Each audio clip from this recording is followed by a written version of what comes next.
So I'm gonna start us off immediately now. This comic, for me, already started off as one of the best characterizations of Optimus Prime I've ever seen. I'm gonna review this comic as well, but I'm gonna focus mostly on that. Let's get right into it. I'm back, now in this tiny little box. Hi, what's up? Box time. Anyway, this comic, Transformers, is a rebooted series right now, okay? Currently with Image Comics. What makes this a little special is this is headed by Robert Kirkman. If you don't know who Robert Kirkman is, he's the man behind The Walking Dead and Invincible. He is the creator, one of the co-creators of both series. Okay? I should tell you the kind of quality you're gonna get with this. Now, this story is written by Daniel Warren Johnson. And let me tell you, in this one comic, they captured a true version, in my opinion, of Optimus Prime. They got it in like one hit for me.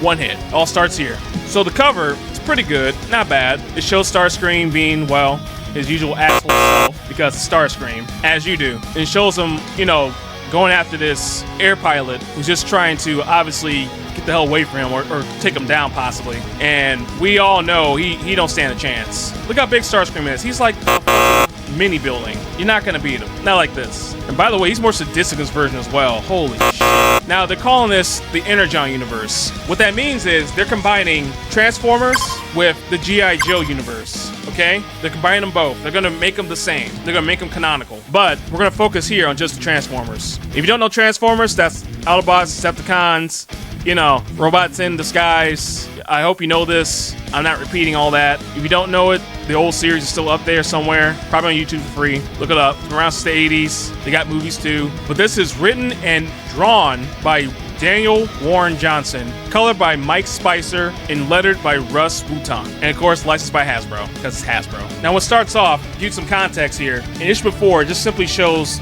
the arrival of the Transformers when they came to Earth and they were trapped in a cliff for like millions, thousands of years, okay? It's a lot of time passed, all into the modern day. And it's a clear day going, ooh, all that stuff. And this Optimus Prime, for the first time, seeing the outside world. I love this characterization already of it. You can see, just in this one page, you can see he's bewildered by this, sees the beauty behind it. Also, I kind of love the scratchy version of this art style to this.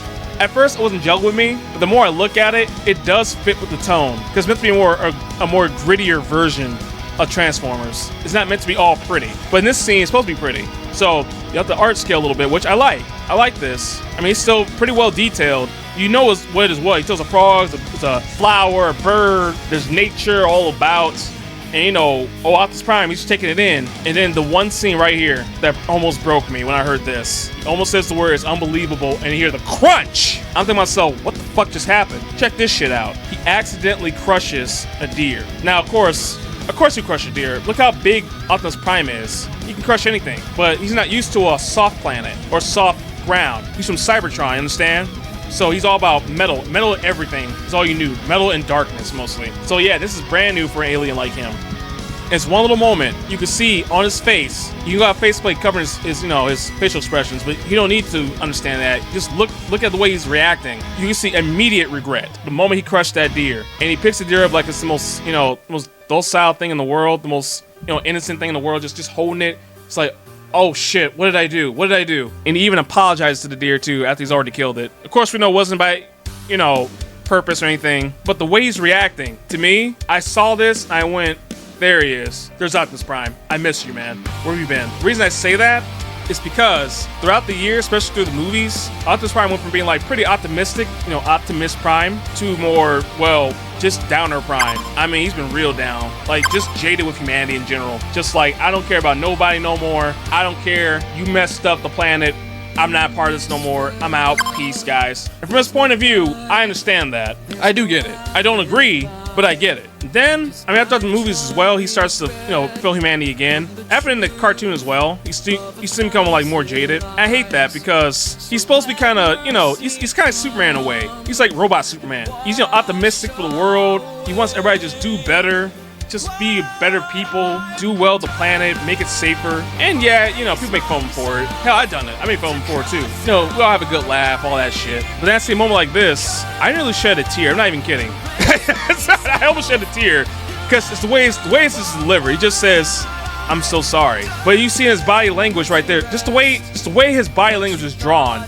you can see he means it. No, he doesn't mean it. He fully regrets what he just did. And Spike comes in, longtime companion of the Transformers. But in this version, he just met them. And, they're talking about it like, dude, I know it's an accident. Don't worry about it. And, Prime, he just feels so bad. Like, your planet is so precious. It's so fragile. What do I do here? It's like, there's nothing you can do, man. You gotta let it go. And Prime, you see his regret in this page too. I love this. And Sam, by the way, Sam is Spike's real name. At least it usually is his real name. I'm not sure about this version, but they call him Spike, but his real name is Sam, as far as I know. And they talk about, who they are, what's their name. Like, Optimus Prime is really more like it's more like a title than anything else. And Spike, he's got the name because of his hair, so there you go. They actually know what a mom and dad is, and Prime's like, nah, I don't know what that is. Like, do you know what family is? Okay, I got you. I got that. Then he explains about Cybertron. And this is I love the way they introduced Cybertron for this.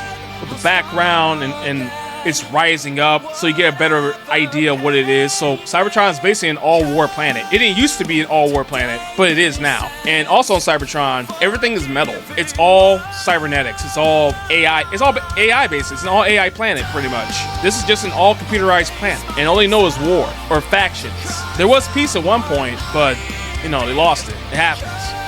And they talk about the war and how eventually they had to get off planet because it was just so ravaged, and they're just going at it constantly between him and Megatron's world, which is Decepticons, and Optimus Prime is the Autobots. And then they end up leaving the planet and crash landing on our planet, and been like that for like millions, thousands of years. Who knows how long? It's been a really long time. And in case you don't know, in some lores, as far as I know, Optimus Prime and Megatron are in fact brothers. They are from the same unit, so that sucks. In the previous issue, when they're talking about here in this page, they awaken the Decepticons first by accident, then the Autobots, and they have to come and stop them. So you know how it is. It's all about that Energon game, man. The Energon is basically another way of saying energy, basically. And since planet Earth has a lot of energy, because we got a lot of factories, plants, cities, all run by electricity and energy, whatnot. Energon's usually conducted through that.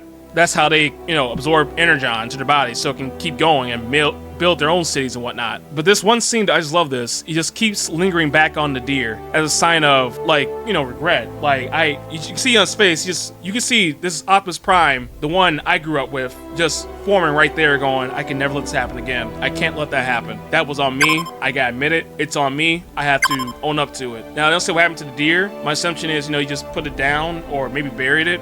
But after that, you can see right there, this is what shaped the character, in my opinion, right here. This one little scene, like 3 or 4 pages, all you need to know about Optimus Prime right here. This beautiful. Well executed. I love it. Then we get to one of the lesser known characters, unless you watch the TV show or something, which is Cliff Jumper. He is the smallest Autobot. He's like almost the size of a human. And he's meeting Spike. They have this little, moment, comic relief moment. It is what it is. It's like, don't touch me, you're a human. You got bacteria. Oh my god. Then we got Spike's friend here, which I keep forgetting her damn name. I'm so sorry. I'll put it in the video later or something. Oh, it says it right here. I'm Carly. Okay. She says it right. Thank you. Thank you for showing me that. Now I don't feel foolish. And they go back into the mountain where the Autobots' big giant ship is located inside of. And talking about, they got most of the Autobots here. The problem is you got to build them back and then give them Energon so they can come back. And as they're talking about it, they say, okay, we gotta get Energon, we gotta collect it so, they can get their buddies back. Now, at first, Optimus Prime was about to get out his core, his Prime core. He's about to take that sucker out, and I was like, hey, hold on, guys. I got this. Oh! Like that. You're like, whoa, hold on, bro. Hold on. You do that, you might die. I don't know, bro. Also, don't forget, if you want to see more comic reviews from me, or I talk about the art, the writing and whatnot, please like, share, subscribe, and comment in the video. I appreciate if you did that. Back to the video again. Now we see a power plant that was destroyed, from the last issue, and they're talking about these robots flying and whatnot, that Starscream, and of course, they has casualty as well, unfortunately. And they're just about to, wrap things up, and then boom! Holy fucking shit! You see this? Just goddamn, he was 5 seconds away from killing all of them at once. God damn! I mean, yeah, it's got that Michael Bay type of vibe to it, but it feels like even more brutal than before. And of course, the Decepticons, Soundwave right there, and of course, Starscream right at the very top, right there. You can see him over there. And, dude, they're fucking shit up over here. And they're stealing this converter to, I guess, use it as part of their arc.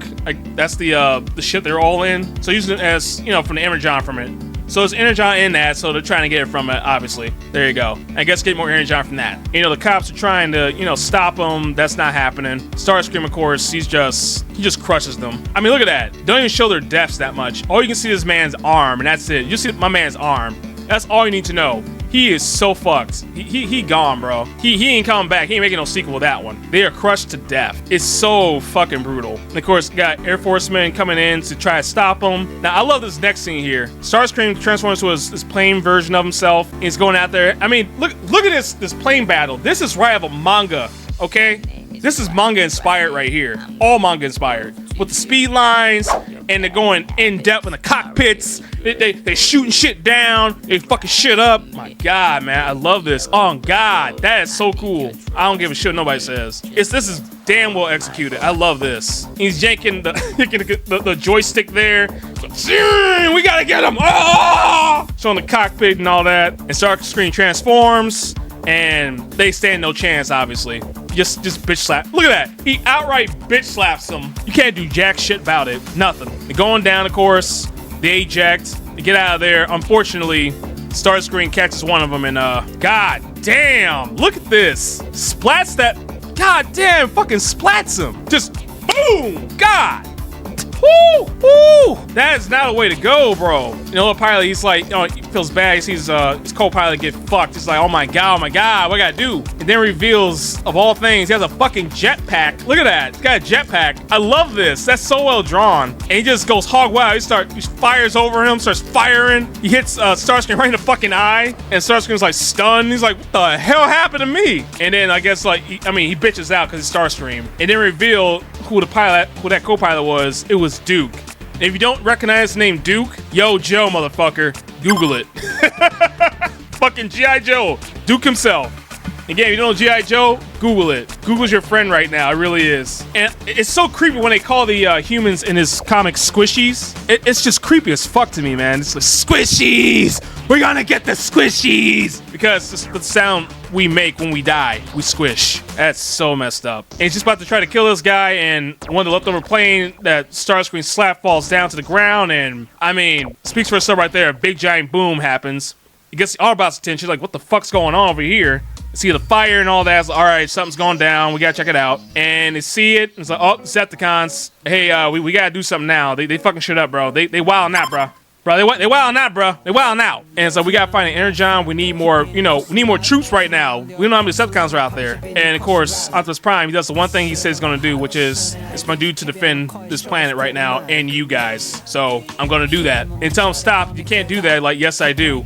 I gotta do this. And Spike, and he understands, tells like, hey, my family's over there too. So okay, let me go get you over there. So transforms to his, the AT-wheeler he always comes into, and they drive off. We call her behind, and Carly, she runs off so she can, like, find her parents. So she's out of here too, is what it is. And she's being followed, obviously, by one of the drones from the Decepticons. And you see Spike's dad like running home, getting his gear. And when she gets home, she finds Mr. Witwicky, that's Spike's father, and she's asking him, where's my dad? And it's like, sweetie, he dead. They killed your dad, which is Decepticon. So it's to be continued after that. Damn. So that's kind of fucked up. Y'all got me fucked up. Okay, so you want me to continue reviewing this comic later on for this channel? I can. Now, I have a Discord. Please check that out. I also have a website for my art commissions, or you can go to my Patreon for art commissions as well. Either option's correct if you want that. For me, if you've seen my channel, you know what I'm up with. So I don't mind talking about my art or other art. I don't mind.